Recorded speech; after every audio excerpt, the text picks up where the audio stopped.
Sean Diddy Combs isn't the only one in the family facing some serious accusations, and while the rapper has been criminally charged and arrested, his sons have been named in recent lawsuits. But could those allegations lead to more charges for the Combs family? King Combs shakes things up with new diss track targeting 50 Cent, and Diddy. King Combs is turning heads with his latest diss track, where he takes shots not just at 50 Cent but also at his own father, Diddy. As Diddy's legal issues continue to pile up, it looks like his sons might be speaking out, possibly as a way to protect themselves. What's even more fascinating is that Gene Deal once predicted that Diddy's own family would eventually turn against him. So is this King Combs standing up for himself, or is it just another calculated move in the ever-complex music industry? Drop your thoughts in the comments. Do you think this is real or just part of the game? But what you think about the diss record that King Combs came out with, where he was coming at 50 and coming at everybody, coming at his dad? Like, how you feel about that record? Well, first I want to say to this young man, before somebody take his head off, because see, that's that new school bull crap that these kids out here, they easy to fly out their mouth with that. You don't invite a man to your private. You don't invite a man to your private unless you doing the Diddy. If two men lay down, how many homos get up? Let me tell you, young man, 2 of them. You understand? So don't invite a man to your private, because that man will see you and take your head off. King Combs drops diss track aimed at 50 Cent, and Diddy. King Combs' new diss track is getting a lot of attention as he takes shots at both 50 Cent and his own father, Diddy. With Diddy facing serious legal problems, it looks like his sons might be speaking up, maybe to protect themselves. Gene Deal even warned King Combs that going after someone like 50 Cent could be risky. Is this a way to stay safe, or just another music industry move? Especially somebody like 50. You don't send or let a boy do a man's job. I don't know if he need that type of attention or he want that type of attention. Evidently he do. But 50 is the wrong dude that you want to do that type of attention, get that kind of attention from, bro. And the infamous words of Waka Flocka, that go hard in the paint. And I don't believe that this cat would even put out some trash like that and really didn't know what he was doing.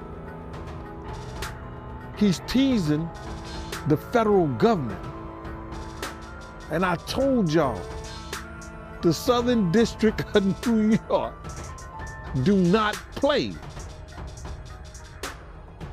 So King Kong just put another battery in their back. And you see after he did that, something get leaked to the press. Do you notice that, right? As soon as he did that dumb talking about, well, we did this and we did that. We had this over here, y'all went to the wrong house. Some went to, he said, well, we're gonna show you how wrong we are. Yo, CNN, run this. Action, roll them. Don't play with the feds, bro. Because you got to realize this. They got a lot of time.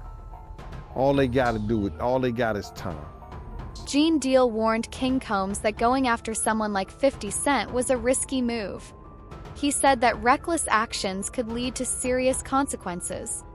Gene even hinted that King's behavior might have played a role in recent media leaks, like the rumors about a federal raid on Diddy's home. A lot of people feel like he played a part in that video coming up. You know, him making a comment saying that, you know, they forgot to raid the house next door that his dad owned. Yeah, man, he was wilding out. Yeah, I think he was just bullshit. I don't believe he bought the house next door. Because let me just tell you something. If anything or any name that had to do with Bad Boy, the federal government gonna run that. They know all the properties Diddy have. They wasn't even talking about the raid that they did in New York, but they did a raid in New York too. Yeah, I ain't hear about that raid. I only heard about the, the LA and Miami raid. But you feel like the feds, they released that video over King Combs' comments. Oh man, I've worked in law enforcement for 27 years, and I had the opportunity to see Hyden. It's a place, whereas they have the state, the feds, the NYPD, the Department of Corrections, and the state police. Yo, this place could be half of a basketball court. That's where they just got lines of computers with officers of all different people and officers just on the internet. Whoever's over that case, whoever's working that case, don't you know they saw that and took it to their boss?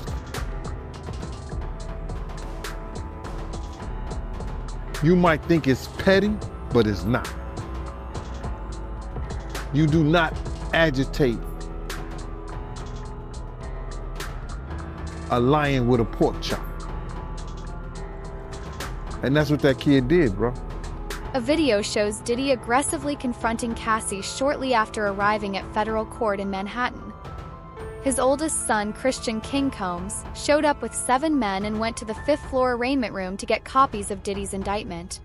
Charges, unsealed on Tuesday, September 17th at 10 a.m., include racketeering conspiracy, sex trafficking by force, fraud or coercion, and transporting individuals for prostitution. Good morning, everyone. My name is Damian Williams, and I'm the U.S. Attorney here in the Southern District of New York. Today I'm announcing the unsealing of a 3-count indictment, charging Sean Combs with racketeering conspiracy, interstate transportation for prostitution. The indictment alleges that between at least 2008 and the present, Combs abused, threatened, and coerced victims to fulfill his sexual desires, protect his reputation, and conceal his conduct.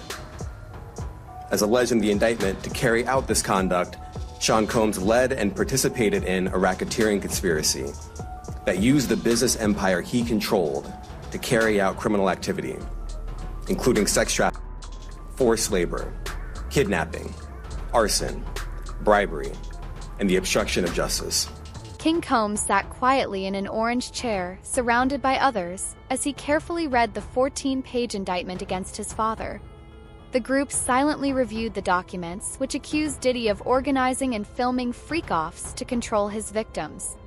Prosecutors claim he used these recordings to blackmail them, threatening their careers if they didn't obey. The indictment also says Diddy gave out substances to keep people submissive, and that both he and the victims received 4 fluids afterward to recover. Now, Combs did not do this all on his own. As I mentioned, Combs has been charged with RICO conspiracy. He used his business and employees of that business and other close associates to get his way. Those individuals allegedly included high-ranking supervisors in the business, personal assistants, security staff, and household staff. The indictment alleges that those individuals facilitated the freak-offs.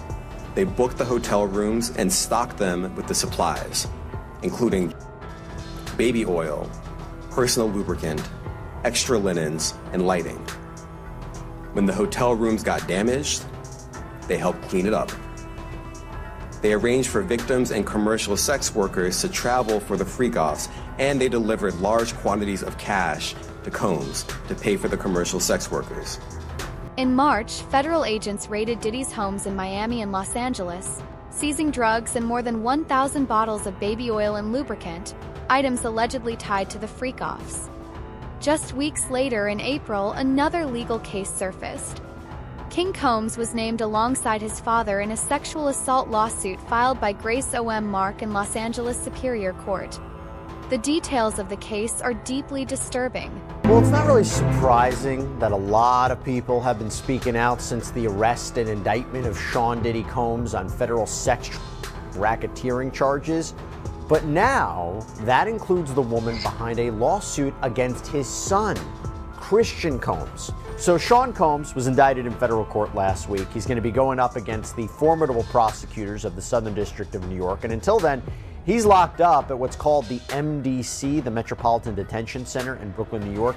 And this is a jail which has housed other celebrity inmates at times. It's been plagued with issues like unsanitary conditions, fights between inmates. There's a status conference for his case scheduled for October 10th. But as Combs now faces these criminal charges, there is a separate legal team that is dealing with the multiple civil lawsuits that are pending against him. And one of those complaints was filed by a woman named Grace O'Markey. So O'Markey was apparently a steward working aboard a yacht that was rented by Sean Combs in December of 2022 for a holiday celebration with his family, when she claims she was sexually assaulted by Christian Combs. And within weeks of Sean Combs' homes being raided back in March by federal agents, O'Markey filed a civil complaint against Christian and named his father, Sean Combs, in the suit as well for allegedly facilitating this to occur. A defendant in the criminal case, it certainly does add to context. And so now I could see now on the defense side them wanting to do something akin to a bill of particulars, where they want to get more information from how actually the prosecution intends to prove this case, because they've left it so open that pretty much any of those bad acts could. And so you're kind of laying the groundwork for how possibly Grace O'Markey could testify in a federal case, but there's a lot of things that need to happen before that. So I want to talk a little bit more about this. So we have Christian King Combs, 26-year-old model rapper, third oldest son of Sean Combs, who's one of 3 children that Combs shares with the late model Kim Porter. She died in 2018. And we go back to the raids that happened in Los Angeles and Miami back in March. Combs' sons, specifically in LA, Christian and Justin, they were handcuffed and they were led out of the home as investigators from Homeland Security went in to collect the evidence. 30-year-old Justin is Combs' oldest biological son, who he had with a fashion designer named Misa Hilton. And Justin's mother shared a video from the Los Angeles raid on her Instagram page, and the footage, which appears to come from security cameras around the home, has been edited and sped up in places. And she writes, quote, "The overzealous and overtly militarized force used against my sons Justin and Christian is deplorable. If these were the sons of a non-black celebrity, they would not have been handled with the same aggression." Christian, by the way, celebrated his birthday 1 week after the raids, posting photos of his lavish celebrations on his Instagram story. And he also posted this to his story: "Stop with the blue cap emoji. Cap is slang for lying." And then on April 4th, Grace O'Markey filed her civil lawsuit in Los Angeles Superior Court. If Diddy's sons are beginning to distance themselves from him, it could mark a major turning point in his legal troubles. This shift might make serious consequences more likely, possibly even a long prison sentence. Considering his fame and background, life in prison would be especially tough for him. Diddy is now at the Metropolitan Detention Center in Brooklyn, a place that's been described as hell on earth. Fox 8's Lisa Evers is at MDC right now on Diddy's life behind bars. Lisa, what are you finding out tonight? Well, Natasha and Steve, for the first time in his life, Sean Diddy Combs has spent a week behind bars. He's here inside MDC, where he's been since his arrest on Monday night on federal sex and other charges, to all of which he's pleaded not guilty. There's no VIP section, there is no concierge, only conmen, killers, and kingpins. MDC is so bad, federal judges have questioned the harsh conditions for those here awaiting trial. So bad, I was here 2 years ago during a cold spell, reporting on detainees with no heat, pounding on windows for help. There was even a congressional inquiry. But take the word of a former inmate I spoke with who goes by Esco. It's terrible.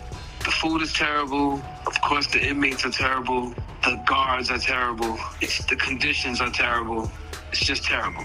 The inmates that you're surrounded around, just in general, a lot of them are brought up on pretty heavy federal indictments, right? So just in terms of the atmosphere there, it's just certainly one that no one wants to be in.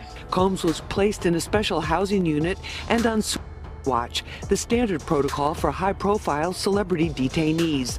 The disgraced mogul was denied bail by 2 separate judges. His attorney, Mark Agnifilo, asked the court to transfer him to the federal detention section at the Essex County Jail, but the judge deferred to the Bureau of Prisons. The isolation may be the worst part for Combs. It's being done for his protection in the violence-prone facility. He will have no bunkie. He's probably not going to have any contact with any other inmates. So for him, it's going to be a little different than for a person like me, where I will go in, I will go through process and intake, and then they'll assign me a cell, and I'll have a bunkie or a cellmate, and I'll be in population. For him to be able to get out at this point, it just doesn't look good. Reports say Diddy is under close watch because of concerns about his mental health. A source told People magazine that he's being monitored as a precaution while he waits for trial. Gene Deal believes Diddy might try to cut a deal by exposing a big-name celebrity, or that he could be at risk of harming himself while in custody. I guess we can start with Diddy being put on watch. How you feel about that? Man, watch, you know, it's the #1 cause of death statistically in the prison system. In order for him to get on watch, he just can't say, I'm gonna commit suicide. You know, that helps, but he has to go through he has to have a psych evaluation.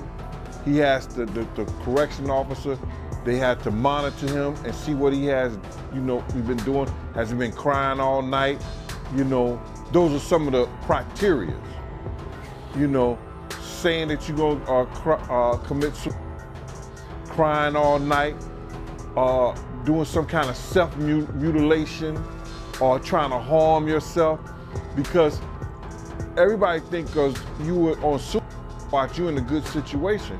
Once they put you in suicide watch, bruh, you gotta go to a cell, like a padded cell, by yourself with very little or no clothes on.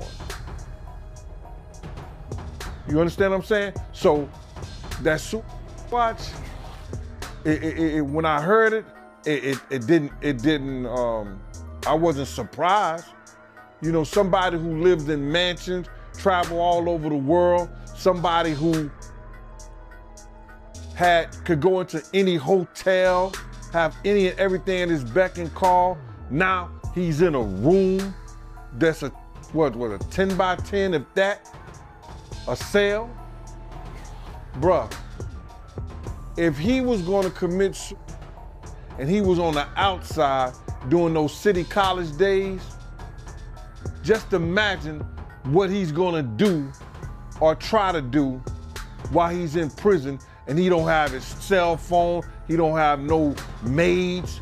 You understand? He better hope that they want to make a deal, but I don't think so, or they want somebody else. He better hope, and he got something to offer them. Even if he got something to offer him, you gotta realize, bro, like, you got kingpins, you got dealers, you got people who make deals, there's murders and killers. They make a deal and they still get 25, 30 years in the feds. He's about 55 years old. If he do 15 years, that's 70 years. When he come out, he's 70 years old. He may not want to live like that. And then what he coming out to at 70 years old? He'll still have probably a little money to do something, but not to do nothing. So that's what he looking at, bro.